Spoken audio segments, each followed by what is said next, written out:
It's the greatest love story we've ever told on this show. Oh my goodness! Herman Rosenblatt received international attention for his story about being a hungry little boy in a Nazi concentration camp who was thrown apples every day by a little girl on the other side of the fence.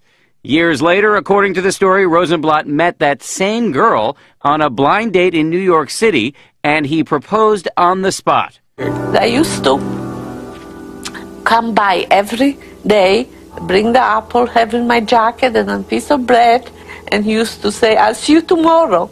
The story landed Herman and Roma Rosenblatt on Oprah twice and in newspapers all over the world. They also got a book and movie deal.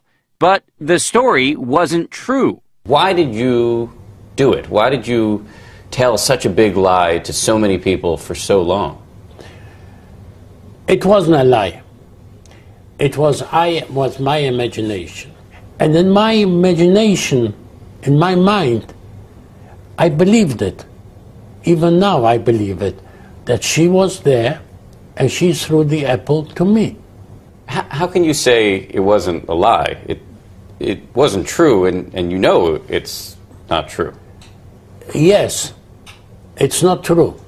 But in my imagination, it was true. Rosenblatt says he made the story up to give people hope and to promote understanding about the Holocaust. But members of his own family say his real motivation was money. So you were not motivated in any way by money? No. This is from your son. He said that he knew you were lying for years and he couldn't get you to stop. And here's his quote. "It was always hurtful. My father is a man who I don't know." How do you respond to that? I don't know. I can't respond to it. I don't know why he said it. I don't know. Maybe I'll ask him. Herman and Roma Rosenblatt told their false story publicly for more than a decade, but it all fell apart about 6 weeks ago after Holocaust scholars proved that it was physically impossible for prisoners to approach the fence at the concentration camp where Herman was kept, and that Roma's family was actually more than 200 miles away at the time. Why did your wife agree to go along with this? Did she ever express any reservations? Because she loves me. Why is she not here today? Because I don't want her to be here today. It's too much going on. Was it difficult for your wife to have to go out very publicly and tell a story that she knew wasn't true? It was.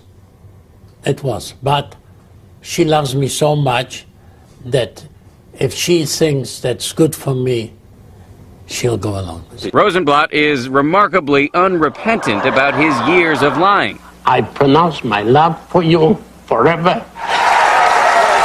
When you look at that, does it make you uncomfortable at all? No. You think that was the right thing to do? Yeah. And while you were up on the stage there in front of all those people, Yeah. in the back of your mind, were you not thinking, No.